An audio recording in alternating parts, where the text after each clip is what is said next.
Here's just a quick little video showing how our blackout caps need to be installed completely over the base of a 5mm LED strand to get a good tight connection. As you can see here, the blackout cap is actually slid all the way down over the base of the bulb on a 5mm.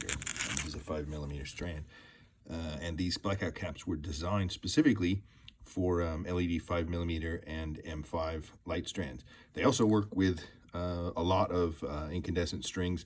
The bases are different sizes, and they don't work with T-lock bases and things like that. But you can certainly try them that way. No guarantees on incandescent lighting, but with 5mm and M5 LEDs, they do work fine. Here's the M5 strand. Pushes down slightly over the base, but these on the M5s generally work pretty well sticking to the bulb without being pushed down too far, versus the 5mm, which need a little bit of extra oomph to get them to stick. But anyway, that's how they work. A lot of people don't understand that you need to shove them all the way down over that base like that to get them to get a tight hole.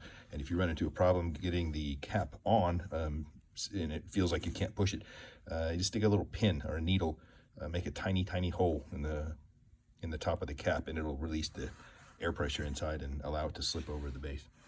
There you go.